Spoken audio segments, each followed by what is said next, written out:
Hello बच्चों, स्वागत है आपका फिजिक्स की क्लास में। और आज आपका टॉपिक है जो हम लोग पढ़ेंगे चैप्टर नंबर 2, मात्रक, मापन और त्रुटि। हम इंग्लिश में इसको बोल सकते हैं यूनिट मेजरमेंट एंड एरर।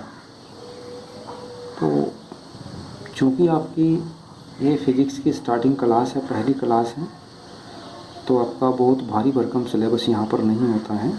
आपका बहुत आसान सा कोर्स होता है और इसी आसान से कोर्स में सबसे पहली जो कड़ी हमारी होती है, हम लोग यहाँ पर लिखते हैं भौतिक राशि।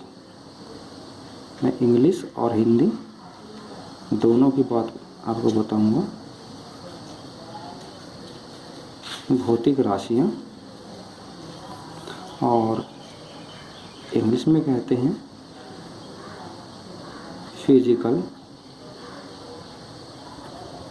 क्वांटिटीज। तो हाँ, तो बच्चों मैं आप लोगों को बताने जा रहा हूँ भौतिक राशियाँ। सबसे पहले इसी कड़ी में, चूँकि हमारा फंडामेंटल हम लोग पढ़ रहे हैं, तो सबसे पहले तो हम यहाँ पे राशियाँ यानी कि क्वांटिटीज़ के बारे में पढ़ेंगे। क्वांटिटीज़ हमारी किसी भी स्थिति को रिप्रेजेंट करने वाली कोई भी पैमाना होता है। इसको हम ऐसा भी बोल सकते हैं, मान लीजिए बोला जाता है कि किसी बच्चे का वज़न 50 किलो है, तो जो वज़न शब्द है जिसे हम लोग अपनी साइंस की भाषा में द्रव्यमान बोलते हैं, वो हमारी फिजिकल क्वांटिटी होती है। तो फिजिकल क्वांटिटी की दो पहचान हो जाती हैं। सबसे पहले दो गुण इसके माने जाते हैं, दो अच्छाइयाँ मानी जाती हैं। एक अच्छाइयाँ तो ये कि हम फिजिकल क्वांटिटीज़ को माप सकते हैं, बिल्कुल एक्यूरेटली माप सकते हैं। हम लोग मापते भी हैं, हम उसका मेज़र करते हैं। और दूसरी अच्छाई इसकी ये हो जाती है कि हम उस माप को अपनी पेंसिल की सहायता से किसी कॉपी पर लिख सकते हैं। तो हमारे जो भौतिक राशियाँ हो गई, इन भौतिक राशियों की दो गुण हो गए। सबसे पहला कि इनको मापा जा सकता है, दूसरा इनको व्यक्त किया जा सकता है। और चूँकि अगर मैं खाली राशियाँ की बात करूँ, राशि क्या होती है, तो राशि तो किसी के बारे में एक पर्टिकुलर वाइड जो इन्फॉर्मेशन है उसको देने वाली एक हमारे पास पैमाना होता है। तो भौतिक राशि की एक परिभाषा मैं यहाँ लिख रहा हूँ, आप सब लोग उसको देख लेंगे।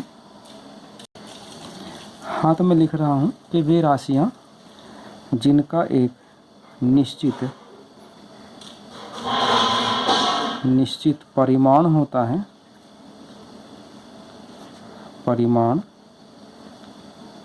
है, तथा उन्हें व्यक्त कर सकते हैं,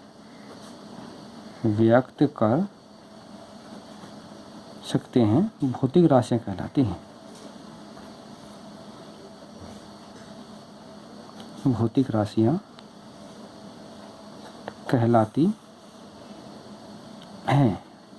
अब हम जैसे में लिख सकते हैं, हम लोग स्टार्टिंग करते हैं, शुरुआत से ही करते हैं हम लोग। जैसे हमारा दूरी हो जाता है, और एक अभी हम लोग बोल रहे थे द्रव्यमान हो जाता है हमारा, समय हो जाता है हमारा, और इसमें कुछ भी लिख सकते हैं, बहुत सारी हैं इस प्रकार से। वेग है, बल है, कार्य है, ऊर्जा है, आदि हो जाता है।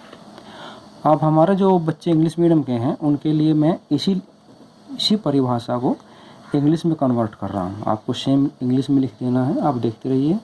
तो मैंने यहाँ पर लिखा है उनको कि the quantities which have a certain magnitude and can represent are called physical quantities.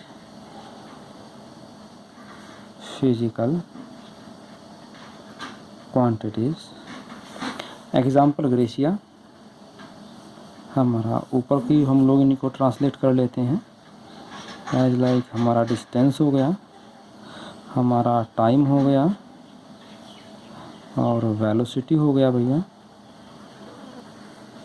और हमारा फोर्स हो गया, और हमारा वर्क हो गया, और हमारा एनर्जी हो गया। ठीक है, तो ये हमारी एक फिज़िकल क्वांटिटी की एक पर्टिकुलर डेफिनेशन हो जाती है। अब ये इनके टाइप्स प्रकार कितने होते हैं, कितने प्रकार की फिज़िकल क्वांटिटीज़ होती हैं, वो बात मैं यहाँ पे आपको बताने जा रहा हूँ। टाइप्स देखते रहिए आप। तो फिज़िकल क्वांटिटीज़ के प्रकार को जब हम अध्ययन करते हैं तो उसमें सबसे पहली जो क्वांटिटी आती है उसको हम मूल राशियाँ बोलते हैं। तो मूल राशियाँ हमारी, हम लोग यहाँ पे फंडामेंटल, उसको इंग्लिश में फंडामेंटल बोलते हैं, फंडामेंटल क्वांटिटीज़। तो फंडामेंटल क्वांटिटीज़ में हम लोग जो हमारी मूल राशियाँ, फंडामेंटल क्वांटिटीज़ को दोनों एक बात है।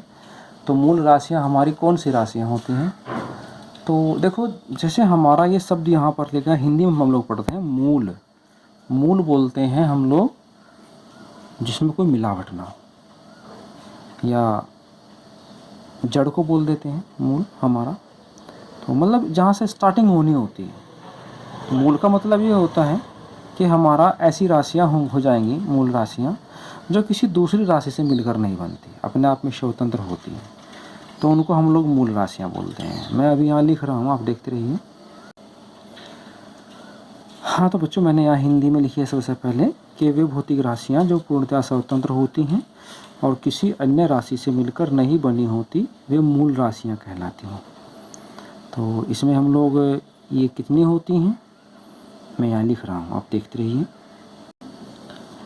हाँ, तो बच्चों यहाँ हमने लिखा है हिंदी के अंदर कि वह भौतिक राशियाँ जो पूर्णतः स्वतंत्र होती हैं और किसी अन्य राशि से मिलकर नहीं बनी होती, वो हमारी मूल राशियाँ कहलाती हैं। ये 7 होती हैं। मैंने हिंदी में लिखा है, हमारी लंबाई है, द्रव्यमान है, समय है, ताप है, पदार्थ की मात्रा है, ज्योति तीव्रता है और वैद्युत धारा है। अब इनको मैं यहाँ इंग्लिश में इसी परिभाषा को हम लोग लिखेंगे कि those quantities which are completely free and not depend to other quantities. तो these quantities are known as physical fundamental quantities. अब मैं इनको इंग्लिश में इधर लिख रहा हूँ, ठीक है, अभी आप देखते जाइए। तो मैंने इनको इंग्लिश में लिखा है। सबसे पहले लेंथ होती है, मास होती है, फिर टाइम होता है, फिर टेम्परेचर होता है, फिर अमाउंट ऑफ सब्सटेंस होता है, फिर इन्फ्लुएंस होता है, फिर करंट होता है। तो ये हमारी 7 फंडामेंटल क्वांटिटीज़ हो गई। अब एग्ज़ाम के अंदर एक क्वेश्चन आता है हमारा कि मूल राशियाँ कितने प्रकार की होती हैं, तो आप लोग लिखोगे कि ये there are 7 types fundamental quantities. तो हमारे पास 7 प्रकार की मूल राशियाँ यहाँ पर हो गई। तो बाकी का काम हम अगली वीडियो में करेंगे। हालांकि वो इसी से जुड़ा हुआ है, लेकिन लंबी वीडियो नहीं बना सकते। और बहुत अच्छे काम के लिए आप सबसे पहले चैनल को सब्सक्राइब करें, नोटिफिकेशन बेल को ऑन कर लें, ताकि जब भी कोई नई वीडियो अपलोड हो तो उसकी पूरी डिटेल्स आप तक नोटिफिकेशन के ज़रिए पहुंचती रहे। और किसी भी समस्या को होने पर आप मेरे व्यक्तिगत मतलब पर्सनल व्हाट्सएप नंबर पर संपर्क कर सकते हैं। आप सभी के पास नंबर है, ग्रुप पे डला हुआ है। धन्यवाद।